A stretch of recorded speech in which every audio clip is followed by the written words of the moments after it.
কোন দিকে যাব? মালিকের কোটি টাকা সম্পদ শেষ।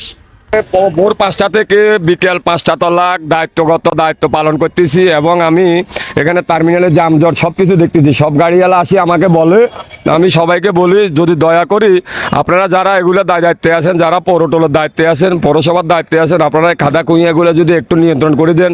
আমাদের গাড়িগুলো সবসময় নষ্ট হইতেছে, কষ্ট হয়। অন্যতম কর্মকর্তাদের সবাইকে জানাইছি, কেউ কোনো উদ্যোগ নিতেছে না। এরপরও আমাদের গাড়িগুলো টার্মিনাল ঢুকতেছে না। আপনারা যারা পৌরটোলের দায়িত্বে আছেন তারা যদি পৌরসভাকে একটু অবগতি করেন দয়া করি, তাহলে আমাদের টার্মিনালে কিছু সংস্কার হবে। টার্মিনালটা বৃষ্টির কারণে সব নষ্ট হয়ে যাইতেছে। আমরা বাংলাদেশের সম্পদ, আমাদের সম্পদ আমরা নষ্ট হইতে দিতে। ব্যাপার হলো এখানে গাড়িগুলো আসলে এখানে আপনার গাড়ি নামিয়ে যাওয়ার, দ্বিতীয়তে গাড়ি যেতে পারে না, এখানে খাদা, এখানে এগুলা কোনো একটা তদন্ত করে না। গত্তর কারণে গাড়িতে উঠতেছে না, অনেক সময় অনেক সমস্যা হইতেছে গত্তর কারণে। আমি গাড়িগুলো উঠিতে বহুত কষ্ট হর, কাজ তো কে করে না। আমরা তো শ্রমিক নিয়ে আমরা টাকা তো চালাই যেতেছি, আমি স্ট্যান্ডে কাজ তো কোনোটা হইতেছে না। প্রায় সময় আমরা এই গাড়িটা নিয়ে আমরা উঠতে নামাতে কষ্ট করি। আমি গাড়িটা পরশুদিন একটা গাড়ি এক্সকেল ভাঙিয়েছিল, তো এখন তো আমারটা আটকে গেছে, গাড়িতে উঠতেছে না। তা আসলে আমরা গাড়ির একটা টাকা অবশ্যই দিতে হবে, তো হয়তো আমাদের যারা দায়িত্বে আছে তাদের নজরে এখনো পড়ে নাই। তো মূল প্রপার্ট যেটা এখান দিয়ে যখন গাড়িগুলো যায়, সবগুলো গাড়ি বাম্পার সামনের শো এবং পিছনের শো অনেক ক্ষতি হয়ে যায়। আমরা অনেক ক্ষতিগ্রস্ত।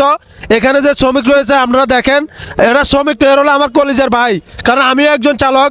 তো ছোট ভাই কেমন আছো? হ্যালো, তো তোমাদের গাড়ির কি অনেক সময় বাম্পার নষ্ট হয়েছে? জি। আসসালামু আলাইকুম। ওয়ালাইকুম সালাম। আপনি কি শ্রমিক? আমি গাড়ির ড্রাইভার। তো আপনার এই গাড়ি যেন এখন দিন নামান, তখন কি ক্ষতি হয়? আমাদের মেনলি ভাঙে যেতেছে, আমার শো ভাঙে যেতেছে, আমাদের অনেক ক্ষতি হইতেছে। এগুলোতে আমরা তো এগুলো গাড়ি আমরা ক্ষতিগ্রস্ত। আসলে মালিকের কোটি টাকার সম্পদ এই টার্মিনালে থাকে। তো এখানে হাজার হাজার গাড়ি টার্মিনালে ঢুকে বাইর হয়।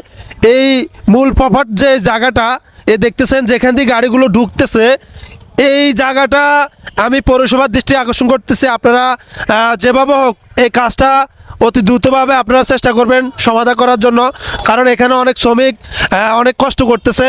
তো ভাইয়া কেমন আছেন? আছি আলহামদুলিল্লাহ, ভালো আছি ভাই। ভাইয়া এই পর্যন্ত কি আপনার গাড়ির কখনো ক্ষতি হয়েছে? ক্ষতি হয়েছে, পিছনে বাম্পার, সামনের বাম্পার, এগুলো নষ্ট হয়ে গেছে। এদের মালিক তো ক্ষতিগ্রস্ত।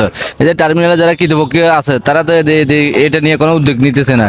তারা যদি উদ্যোগ নেয় তাহলে কাজটা সম্পূর্ণ হয়ে যায়, কিন্তু টাকা তো নিচ্ছে, কিন্তু কাজ তো হচ্ছে না, কাজ তো করে না ওরা। আমার ভাইয়া সুন্দর একটা কথা বলছে। তা আসলে পৌরসভার দৃষ্টি আমরা মিনতি করে বলতেছি, আপনারা অতি দ্রুতভাবে আমাদের এই কাজটা সমাধান করবেন। আর মালিকের কোটি টাকার সম্পদ আমরা ড্রাইভাররা চালাই, আমাদেরকে দেয়। তো আমরা অনেক সময় এই জায়গাটাতে আসলে আমাদের গাড়ির পিছনের শো সামনের শো ক্ষতি হয়ে যায়, কিন্তু আমরা মালিককে কি প্রশ্ন, মানে ওনারা যখন প্রশ্ন করে যে এটা কিভাবে ক্ষতি হয়েছে, তখন আমরা তাদেরকে বলতে পারতাম। আমরা অনেক কষ্ট হয় আমাদের, কারণ আমরা মালিকের কোটি টাকার সম্পদ চালাই, আমরা নিজেরা চলি, আমাদের ফ্যামিলি। হবে ইনশাল্লাহ হবে না? হবে ভাই। তো আপনার গাড়ি স্টার্ট হচ্ছে না? গিয়ার ফাঁসি গেছে। দেখেন এই খাদের কারণে অলরেডি গাড়ির গিয়ার ফাঁসি গেছে এবং স্কেলের অবস্থা খুবই খারাপ।